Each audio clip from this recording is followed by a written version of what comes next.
ಅದು ಇಲ್ಲೇ ರೊಟ್ಟಿ ಇಲ್ಲೇ ಬೆಳಿಬೇಕು, ಎಲ್ಲಿ ಬೇಕು ಎಲ್ಲಿ ಬೆಳೋದಿಲ್ಲ ಅದು.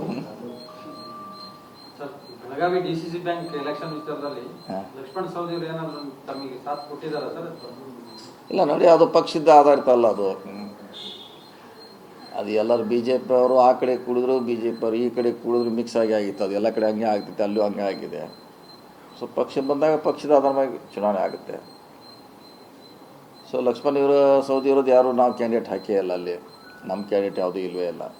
ಸೊ ಹಿಂಗಾಗಿ ಅಲ್ಲಿ ಚುನಾವಣೆ ಪ್ರಶ್ನೆ ಬರೋದಿಲ್ಲ. ಲಿಂಗಾಯತರಿಗೆ ಅಧ್ಯಕ್ಷ ಸ್ಥಾನ ಅಂತ ಅನೌನ್ಸ್ ಮಾಡಿದ್ದೀರಾ? ಅದಲ್ಲ, 12 ಜನ ಅದಾರ ಲಿಂಗಾಯತರು. 12ರಲ್ಲಿ ಯಾರು ಆಗ್ಬೋದ್ರಿ. 12 ನೋಡೋಣ, ಅವರೆಲ್ಲ ಕೂಡಿ ಚರ್ಚೆ ಮಾಡಿ ಅವ್ರು ಯಾರಿಗೆ ಬೇಕೋ ಆಯ್ಕೆ ಮಾಡ್ತಾರೆ.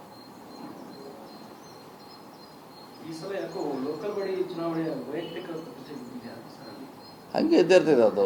ಒಂದು ಸಾರಿ ಸ್ಮೂತ್ ಆಗ್ತೈತೆ, ಒಂದು ಸಲ ರಫಾಗಿ ಆಗುತ್ತೆ, ಸ್ವಲ್ಪ ಆಗುತ್ತೆ. ಮತ್ತು ಈಗ ಬೇರೆ ಬೇರೆ ಕಡೆ ಆಗ್ಯಾರ, ಬೇರೆ ಬೇರೆ ಕಡೆ ಮಂಡ್ಯ, ತುಮಕೂರು ಅಲ್ಲೂ ಘರ್ಷಣೆ ಆಗಿದವ್ರು, ಎಲ್ಲಿ ಆಗಿಲ್ಲ. ಅದು ಕೋಲಾರ ಆಗಿದೆ, ಚಿಕ್ಕಬಳ್ಳಾಪುರ ಆಗಿದೆ. ಲೋಕಲ್ ಆದರೆ ಹಾಗೆ ಸ್ವಲ್ಪ ಈ ಎಮ್ ಎಲ್ ಎ MP ಗಿಂತನೂ ಸ್ವಲ್ಪ ಲೋಕಲ್ ಇದು ಘರ್ಷಣೆ ಜಾಸ್ತಿ ಇರ್ತದೆ.